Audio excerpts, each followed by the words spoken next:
Hello, I'm Renata with Renata's Garden, and welcome to another episode of Unearth Horticulture. Today's topic is all about herbs. And if you've seen my plant bus in the last week or two, or seen pictures of my greenhouse, you know that I am a big lover of herbs and edible flowers. And I think it's because they're very rewarding. They have both ornamental and edible value to them, but also because they're easy to grow. And you can grow them almost anywhere. You can grow them in ground or in a container outdoors, or you can grow them indoors in a container, in your kitchen windowsill perhaps.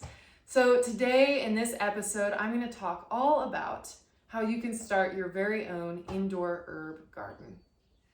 The first thing you want to do when starting your indoor herb garden is choose a container. And I was feeling the pastels today because spring is upon us. And there are a couple of reasons why you might choose different things. This is a window box planter. It would fit really nice on a windowsill, and you could plant a couple of herbs in that guy. You might choose individual pots and just to set beside each other because maybe you have different herbs with different watering requirements. And then I also have a Smart Pot fabric planter, and I'm selling these on the bus.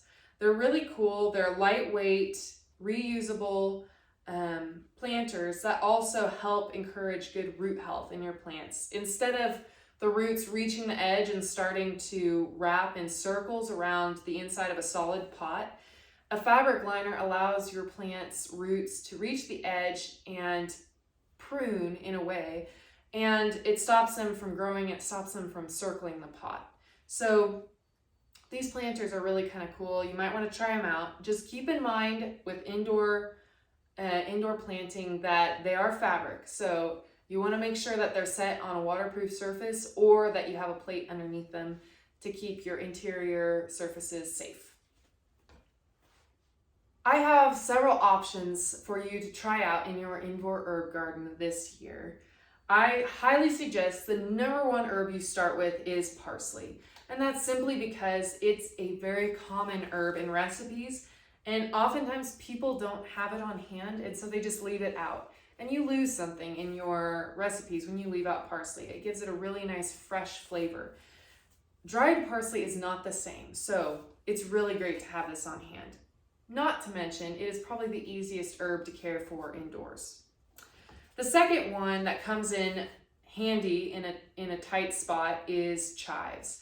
And that's because it has a nice subtle onion flavor that you can add to your recipes. Almost any recipe that has onions as a base layer, chives is a great addition to the top. If you have scallions in a recipe that you maybe don't have on hand, you can add some chives to make up for that loss of fresh onion taste.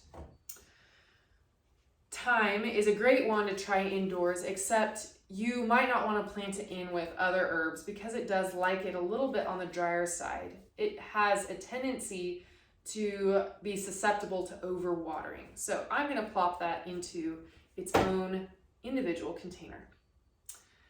Basil is a common herb in recipes, so it's great to grow fresh. However, it really stretches with indoor growth because it has lower light levels. Basil tends to love higher light. So easily fixed. Every time you harvest your basil, you're just going to take it down to this lower node, its branching point, and you can already see there are small baby leaves here starting to branch out. And this is going to make your plant more compact, and it's going to help you harvest your basil. So basil might have a little bit shorter lived life indoors, but it's great to have on hand, especially grown fresh from the plant, cut from the plant. The last herb I have here in the mix is nasturtium. And to be honest, I've never grown this indoors, but I'm intrigued to try it out. You have your standard heirloom variety. I have a whirlybird mix. It has sunset tone flowers, but I also have this compact baby rose dwarf variety, and I think it's going to lend itself to indoor growing a little bit better.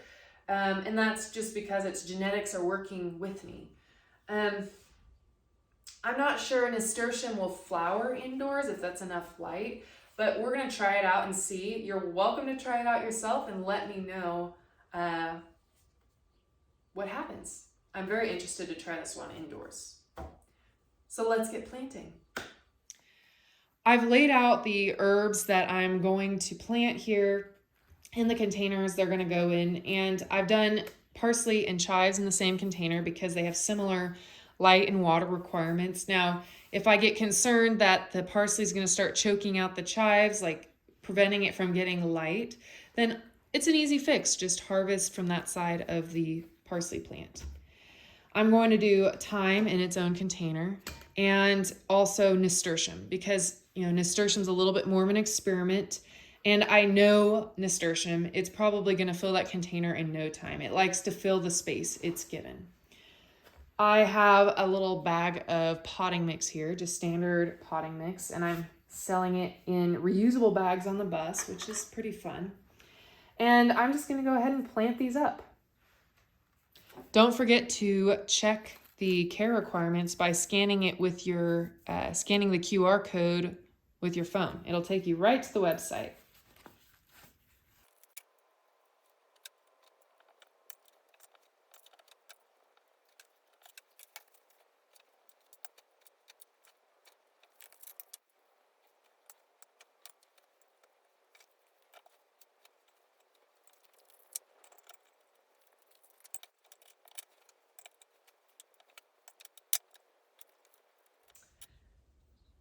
So I finished potting up my herbs.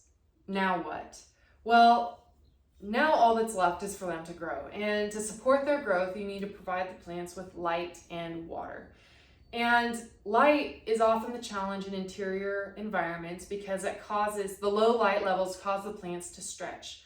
Now that's not a problem with herbs because you're intentionally going to harvest off of these herbs and you actually want them to stretch a little bit. So provide them with as much light as you can muster in your interior environment, but then let them be and harvest them as needed. As far as water is concerned, with plants like nasturtium and parsley and chives, you might want to water every time the soil is dry, about an inch deep into the container. They require a little bit more support and moisture. Now, thyme likes it on the dry side, so you might want to wait until the soil is dry 2 to 3 inches deep. All of this information is on the care page on my website, and you can reach it by scanning the QR code in each of my plants' tags. But you can always ask me questions, and I will love answering them. So I hope you try indoor herb gardening. Until next time, you've been watching Unearth Horticulture.